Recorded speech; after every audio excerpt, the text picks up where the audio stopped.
옆에서 한번 인사하겠습니다. 잘 오셨습니다. 네, 한 번 더 인사할게요.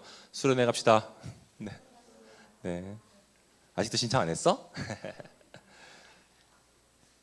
인간은 인간 이상이 되려고 할 때, 인간이 인간 이상 되려고 욕망할 때 짐승처럼 추락합니다. 좋은 인간이 된다는 건 하나님처럼 되는 것이 아니라 하나님을 아는 것에 있습니다. 그 안에서 겸손해지는 거예요. 그러므로 한 작사가는 노래합니다. 나의 작음을 알고 그분의 크심을 알며 소망 그 깊은 길로 가기 원하네. 왜 우리의 소망이 깊은 곳이죠? 높은 곳이 아니라. 왜냐하면 하나님께서는 겸손하셔서 낮은 곳에 계시기 때문입니다. 찬양 중에 또 이런 곡이 있죠. 낮은 자의 하나님이라는 찬양이 있어요. 가사가 이래요. 나의 가장 작은 마음 주님께서 기뻐하시고. 어떤 마음을 기뻐하신다고요? 나의 가장 작은 마음, 겸손한 마음. 작은 일임에도 큰 기쁨을 느끼게 하시도다. 내 삶 속에 너무 보잘것없는 형편없는 일처럼 보여지지만 그 일 안에서도 하나님이 이 일을 어떻게 쓰실지를 기대하면서 기뻐할 수 있는 거죠. 내가 지쳐 무력할 때 주님 내게 힘이 되시고 아름다운 하늘나라, 지금 현실은 전쟁터에서 정말 전혀 앞이 보이지 않는 것 같은 상황이지만 내 마음에 그 아름다운 나라를 주시는도다. 후렴은 이렇습니다. 우리에게 축복하신 하나님의 사랑이 어떻게 나타납니까? 낮은 자를 높여주시고. 그러므로 자꾸만 높은 곳으로 향하는 게 아니라 더욱 겸손한 마음으로 힘써 낮은 곳으로 향할 때 우리 안에 하나님의 형상이 회복되는 거예요. 여러분 직장생활 하고 계십니까? 굳은 일을 먼저 하십시오. 직급이 되었다고 이제 아랫사람들이 해야지 하는 순간 하나님의 형상을 벗어버리는 거예요. 오늘 본문에는 내가 큰 줄 알고 계속 높아지려고 하다가 추락한 인생이 등장합니다. 느부갓네살 왕이에요. 저는 오늘 이 이야기가 내가 하나님 없이도 잘 살 수 있지 않나 생각하는 분들께 도전이 되기를 바랍니다. 본문 4절의 전체 구조는 이래요. 앞부분과 맨 뒷부분에 그 1절부터 3절까지인가요? 거기까지랑 맨 밑에 부분은 느부갓네살이 하나님의 주권과 권능을 찬양하는 내용이 나옵니다. 이전까지 그의 모습과 전혀 다른 태도죠. 그리고 그 가운데 본문에는 그가 그렇게 하나님을 높일 수밖에 없는 이유와 그 사건들이 등장하죠. 짧게 얘기하면 이런 거예요. 하나님을 찬양해라. 왜냐하면 하나님이 내 삶 속에 이런 일들을 행하셨는데 내가 그분이 만유를 통치하시는 분이신 것을 인정하게 될 수밖에 없었다. 그러므로 너희는 하나님을 찬양하라. 간증문 같은 거예요. 자기를 높이기를 기뻐하던 그가 이제는 하나님을 가장 높이기를 기뻐합니다. 다니엘서 4장 2절 지극히 높으신 하나님이 내게 행하신 이적과 놀라운 일을 내가 알게 하기를 즐겨하노라. 하나님이 내게 행하신 일을 알게 하기를 내가 즐겨하노라. 누가 말하고 있는 겁니까? 다니엘이 아니라 느부갓네살 왕이 이렇게 얘기하고 있는 거예요. 느부갓네살이 두 번째 꿈을 꾸었습니다. 그때 그는 어떤 상태였냐면 대단히 국가적으로 번영했어요. 그래서 만족할 때였습니다. 그렇지 않겠습니까? 먹고 마실 것들이 충분하고 많은 후궁이 있고 많은 재산이 있고 걱정할 게 없어요. 군사력도 강력하고. 그때 그 꿈속에 하늘에 닿은 나무가 눈에 들어왔어요. 그 나무는 온 땅의 중앙에 있었고 많은 동식물이 그 나무 아래에 깃들어 살고 있었습니다. 아, 저 나무에 유익을 얻는구나. 근데 한 천사가 하늘에서 내려와서 외치는 소리가 있었습니다. 그 나무를 잘라버려라. 그루터기를 쇠사슬로 묶어라. 그루터기가 들짐승과 더불어 7년을 지내리라. 그는 놀라서 깹니다. 다시 나라 안의 점쟁이들과 술사들을 불렀어요. 그리고 물어보죠. 대체 이 꿈 내용이 뭐냐? 이번에는 꿈 내용을 직접 말해줬어요. 그런데도 그들은 대답을 잘 못했어요. 그는 이번에도 마지막에 다니엘을 부릅니다. 여러분, 우리는 느부갓네살과 그의 가까운 사람들이 꿈 해몽을 잘못했다고 생각하면 안 돼요. 왜냐하면 우리가 들어도 그 꿈 내용이 짐작되잖아요. 거대한 나무가 있고 그 정말로 뭐 세상 모든 사람들이 거기 와서 누릴 수 있는 나무였는데 천사가 내려와서 잘라버려 갔으니 너무나도 이 불길한 꿈이 예측이 되잖아요. 여러분, 느부갓네살은요 단지 너무나도 명확했던 그 꿈이, 그 꿈 속에서 하나님의 예고가 자기에게 마음에 들지 않았던 거예요. 그래서 술사들의 이야기를 들어도 꿈 해몽이 정확해도 마음에 들지 않아서 그거 말고 했던 거죠. 마지막에 다니엘을 불렀습니다. 이것이 다니엘을 늦게 부른 이유예요. 다니엘은 하나님을 경외함으로 필요한 말을 하는 사람이었습니다. 그것은 자신에게 매우 부담스러운 일이었을 거예요. 느부갓네살에게. 왜냐하면 하나님을 경외하기 때문에 두려운 것이 없고 바른 말을 하니까요. 하나님 앞에서. 지금은 캐나다에 가 계신데 제가 참 존경하는 목사님이 계십니다. 첫 사역 때 함께 청년부 사역을 했었는데요. 지금은 나이가 한 50 되셨을 거예요. 목사님 인품이 참 깊으세요. 신앙적인 성숙함도 있으시고요. 삶도 검소하시고요. 정말로 닮고 싶은 분이 많아요. 목사님 만나서 얘기를 나누다 보면요, 지혜가 있으십니다. 제 얘기를 나누다 보면 숨어있는 제 연약한 동기를 찾아내세요. 서슴없이 하나님 앞에서 병환, 중심을 잡아야지 라고 말씀해 주세요. 그래서 제가 좋아하면서도 그분이 은근히 부담스러웠습니다. 진실을 말하는 분이고 저에게 영향을 미치니까요. 그분은 문제가 없어요. 제 안에 숨어있는 탐욕과 교만이 문제인 겁니다. 저는 그 목사님이 제게 필요하다는 것을 종종 느껴요. 물론 우리가 무언가를 자랑할 때 우리가 근거 없이 자랑하진 않죠. 공이 있으니까 자랑을 하잖아요. 느부갓네살도 큰 공로가 있었어요. 우리 중 누구보다. 여러분, 그는 제국을 건설했습니다. 그 제국을 70년 동안 그 제국 유지가 됐어요.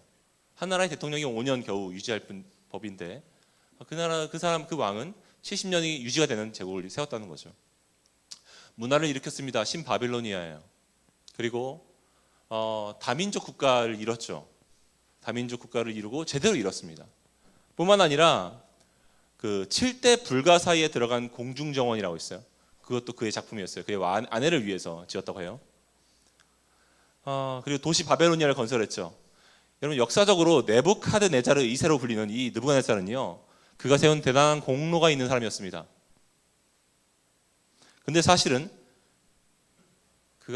그것이 매우 과장되어 있다는 거예요. 무슨 말이냐면 정확히 말하면 그 도시와 그 세상을 그가 홀로 세운 게 아니라는 겁니다.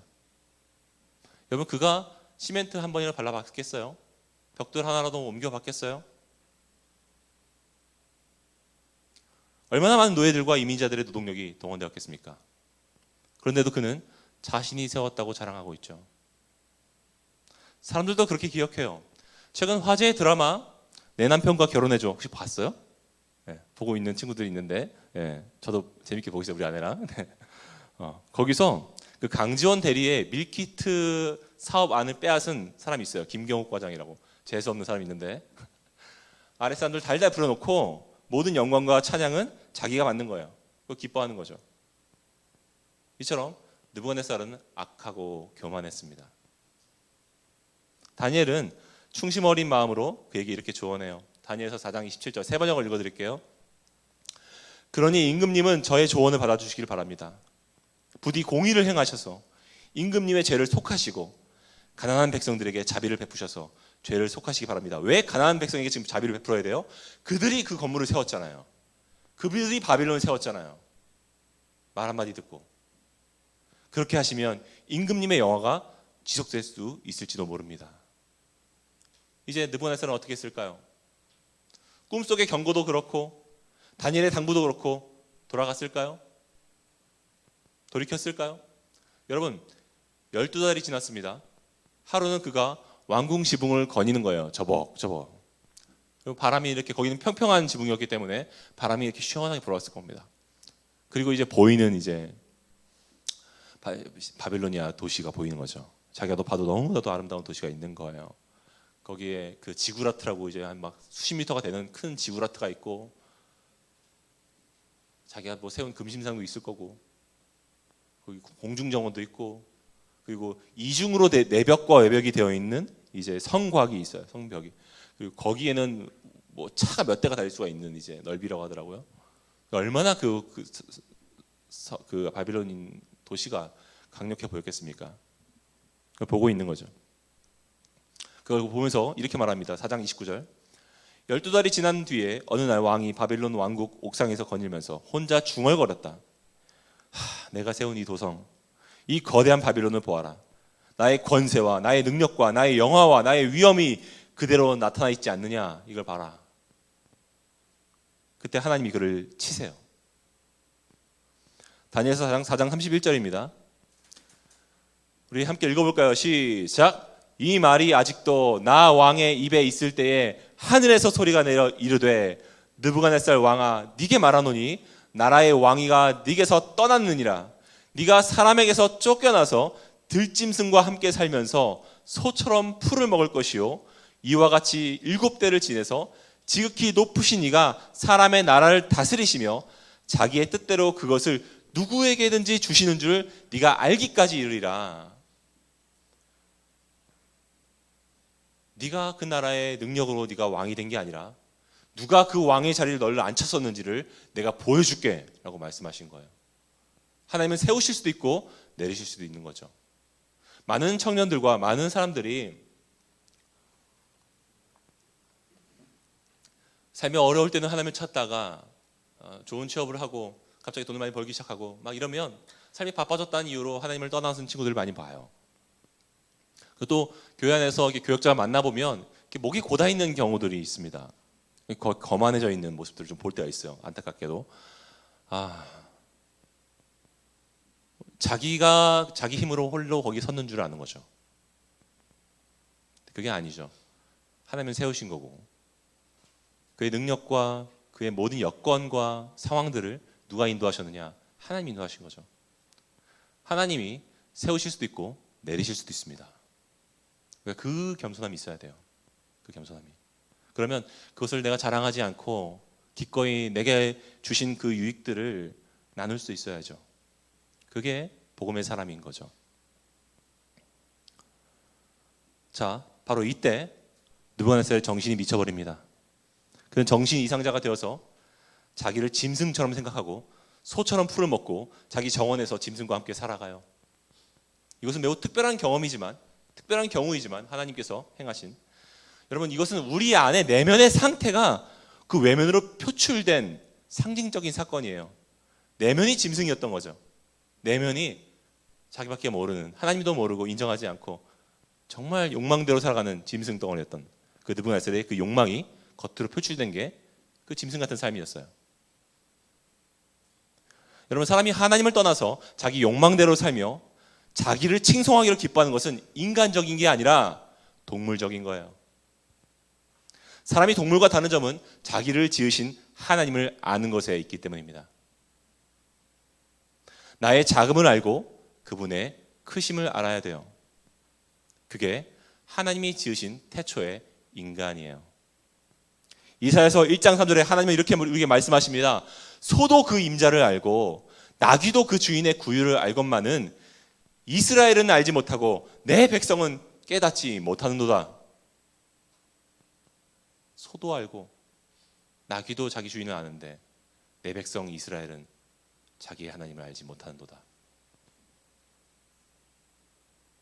지난주에 읽었던 한 책에서 13년 전에 소천하셨던 존 스토트 목사님, 그분은 가까이서 모셨던 조교분이 그 추억하는 글이 있었어요. 그 글을 읽어봤는데 목사님께서 매일 아침 연구실에 계시면 이 조교분이 그 11시에 커피를 이제 그 믹스 커피를 타다가 갖다 드렸대요.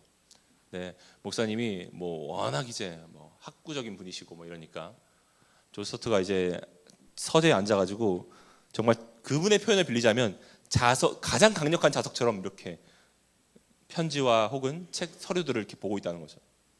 그러면 그분에게 방해가 될까 싶어가지고 컵을 이렇게 그분의 오른손 바로 앞에다 근처에다가 이렇게 살짝 갖다 놓고 이렇게 빠진답니다. 근데 그러면 존 스토트가 가끔씩 그런 말을 한대요. 들릴 듯 말 듯한 목소리로. 저는 이럴 만한 자격이 없어요. 처음에는 그게 재밌기도 하고 신기해서 그냥 이렇게 놓고 다녔는데 나중에 한 번은 오기가 생겼더랍니다. 자기 존 스토트를 너무 존경하니까. 아니, 목사님, 그럴 만한 충분한 자격이 있으십니다. 그랬더니 존 스토트가 갑자기 안경을 내리면서 안경 올렸으면서 내리면 안 되죠. 그윽한 미소로 은혜의 신학을 당신이 잘 이해하지 못하고 있군요 라고 얘기했대요. 이게 무슨 말이냐면 우리가 믿는 성경은요, 우리가 은혜 받은 죄인에 불과하다고 이야기하고 있습니다. 우리가 발가 벗겨보면 죄인 덩어리예요. 그런 존귀한 대접을 받을 만한 자가 아니에요. 저는 당신은 사랑받기 위해 태어난 사람이라는 곡이 저는 되게 모순적인 곡이라고 생각합니다. 여러분, 우리는 사랑받기 위해 태어난 게 아니에요. 우리는 모든 영광과 존귀와 찬양을 하나님께 올려드리기 위해 태어난 존재죠. 그 사랑받기 위해 태어났다는 곡은요, 되게 자기 중심성을 강요하고 있는 거죠. 우리가 어떻게 우리 같은 죄인들이 사랑받기 위해 태어났습니까? 여러분, 저희는 그럴 만한 자격이 없는 거예요. 은혜 받은 죄인에 불과하다는 겁니다. 그래서 존 스토트는요, 사람들이 과하게 자신에게 관심을 기울이거나 칭송하는 것을 어려워했어요. 즐겨하지 않았어요. 정말 자신이 형편없는 사람의 것을 알았거든요. 들키지 않은 죄인일 뿐이지 난 죄인이라는 걸 알았던 거예요. 그 겸손함이 있었던 겁니다. 겸손한 인정. 여러분, 이것이 복음을 믿는 사람들의 공통점입니다. 내가 복음을 안다고 말하고 복음을 믿는다고 말하면서 그렇지 않는다고 한다면 그 사람은 복음을 사실 모르는 거예요. 마음으로 인정하지 않는 겁니다. 타인이 나에게 잘못했어도 복음의 사람들은요, 내가 반성할 것을 찾아봐요. 이제 조교가 대답합니다. 목사님, 커피 한 잔일 뿐이에요. 그랬더니 존 스토트가 이렇게 말했어요. 그 한 잔에서부터 무너짐이 시작되는 겁니다. 예수님 말씀하십니다. 마태복음 23장 12절. 우리 함께 읽어봅시다. 시작. 누구든지 자기를 높이는 자는 낮아지고 누구든지 자기를 낮추는 자는 높아지리라. 누가 낮추시고 누가 높이신다는 거죠? 하나님이요. 자기를 높인 자는 하나님이 낮추시고 자기를 낮추는 겸손한 자는 하나님께서 세우십니다. 그게 하나님의 나라예요. 여러분, 자기를 낮추려고 하는데도 하나님이 자꾸만 높여주는 인생이 되십시오. 스스로 높아지려고 하지 마십시오. 또 이러면 또 이제 내가 높아지기 위해서는 낮아야 되는구나. 높아지기 위해서는 낮으려야지. 그러면 또 안 돼요. 낮은 데 관심이 있어야 돼요. 애써 높아진 것을 경계해야 돼요. 제가 요즘 새벽에 점심으로 1시간씩 기도하고 있어요. 제가 청년부 오고 나서 저라고 왜 이런 소리 안 듣고 싶겠습니까? 김병환 목사님 왔더니 15명에서 80명이 되었다. 할렐루야. 김병환 목사님 왔더니 100명이 되었다. 왜 그런 소리 안 듣고 싶겠어요? 제가 하루는 기도하는데 이런 마음이 들더라고요. 이런 고백이 나오는 거예요. 하나님, 저희 청년부 주일에 앉아있는 애들이 한 20 몇 명 되는데 하나님 20명이 80명이 되지 않게 하시고 이 20명이 교회 와서 하나님과 교회가 너무 좋다고, 하나님과 교회를 너무 사랑하게 되었다고 고백하게 해주시옵소서. 저는 그거면 충분하더라고요. 여러분, 20명이 행복하지 않는데 하나님 안에서 50명이 되면 행복하겠습니까? 지금 여기서 부흥이 임해야 되는 거예요. 지금 여기서. 크게 늘어나지 않아도 더 행복할 수 있어요. 많은 사람들이 자기를 높이기를 기뻐합니다. 원해요. 근데 그 지향점을 보면요, 마치 이런 것 같아요. 좋은 집도 살고 좋은 부동산도 사고 매매하고 그리고 막 투자도 해서 수익도 남기고 그러면 어떤 일이 벌어질 것 같냐면 더 이상 기도 안 해도 될 것 같아. 그걸 원하는 것 같아요. 왜 높은 곳에 오르려고 하냐면 하나님이 없어도 되는 삶을 원하기 때문입니다.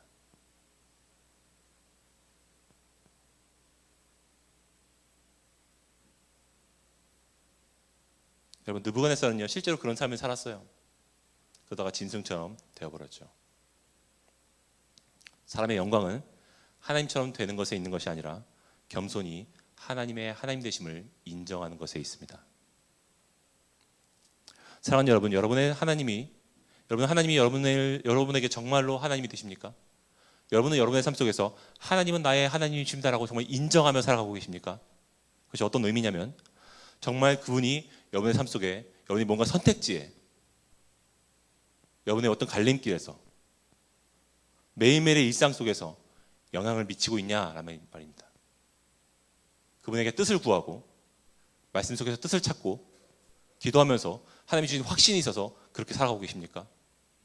아니면 욕망대로 살다가 가끔씩 문제가 터지면 기도하십니까? 하나님 원망하십니까? 하나님이 하나님 되신 사람은 자신의 삶의 선택과 기도에서 하나님께 뜻을 구하며 말씀을 펴고 기도하며 응답을 구합니다. 그게 하나님이 하나님 되신 사람이에요. 그러면 그분의 뜻을 인정해 드리고 그분이 기뻐하시는 일에 순종하시는 저와 여러분 되기를 축복합니다. 이제 7년이 지났어요. 느부갓네살이 그 마음의 변화가 찾아옵니다. 4장 34절. 그 기한이 참에 7년이 지난 겁니다. 느부갓네살이 하늘을 우러러 보았더니 그때서야 내 총명이 다시 내게로 돌아온지라. 이에 내가 지극히 높으신 이에게 감사하며, 하나님이죠, 영생하시는 이를 찬양하고 경배하였더니 그분의 권세는 영원한 권세고 그분의 나라는 대대에 이르리로다. 내 나라가 아니라 그분의 나라가. 여기서 하늘을 올려다 보았다는 표현을 주목해 보십시오. 하늘을 올려보았다. 그러면 이 표현은요, 비로소 하나님을 인정하게 되었다는 뜻이에요. 내 삶 속에 짐승 같은 삶을 살고 있는 자신을 발견하고 자기의 삶을 하나님 앞에서 후회한 겁니다. 세상 모든 것을 내 마음대로 할 수 있을 것 같은 그런 교만함, 그걸 깨달은 거예요. 하나님이 아니었으면 애초에 왕도 될 수 없었던 것이 인정하게 된 거죠. 그때 총명이 그에게로 돌아오고 그는 하나님을 찬미하고 다시 궁정으로 복귀합니다.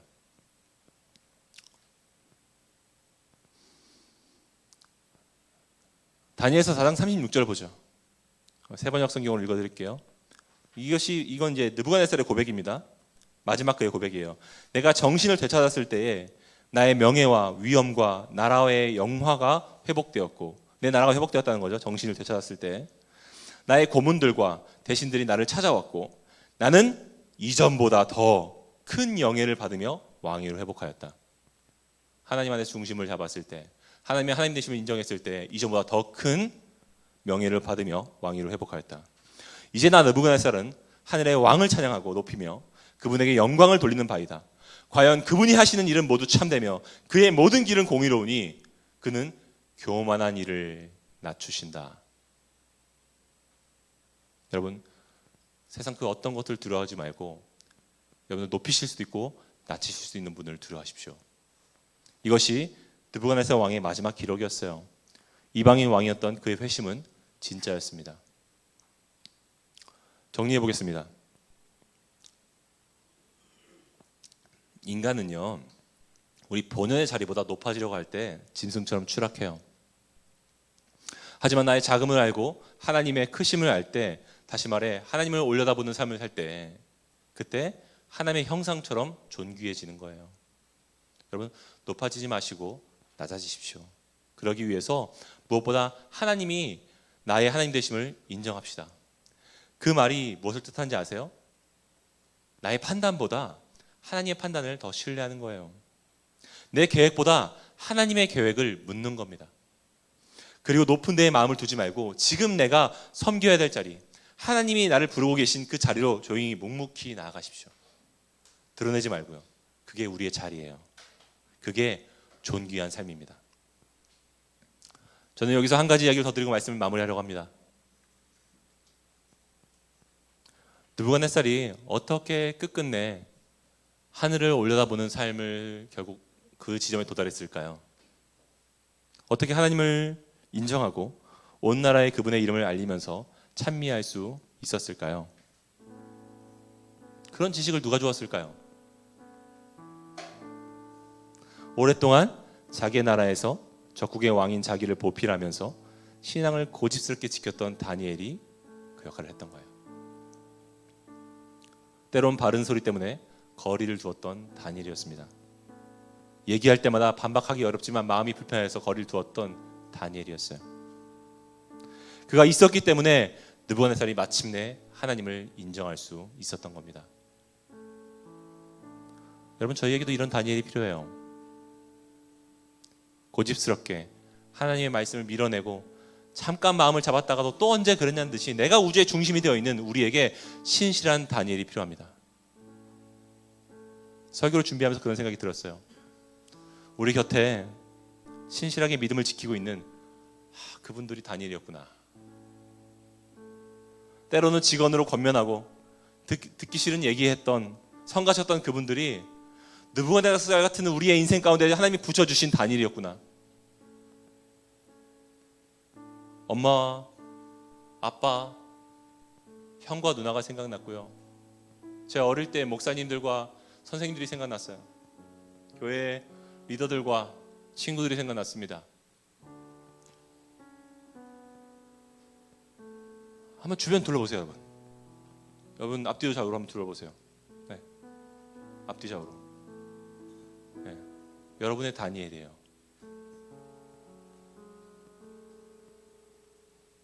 이 시간 옆에 사람 우리 인사할까요? 저의 다니엘이 되어줘서 감사합니다. 아유, 다시 한 번 더. 저의 다니엘이 되어줘서 감사합니다. 별로 안 감사한가 보네. 그리고 여러분 그거 아세요? 그분들 여러분들에게 등 밀어서 보내주신 진짜 다니엘이 있어요.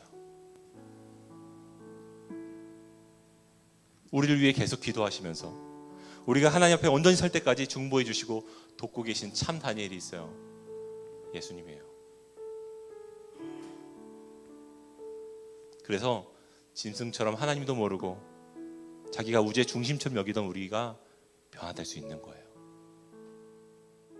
이 시간 우리 함께 찬양하기 원합니다. 새로운 찬양인데요. 우리 함께 배워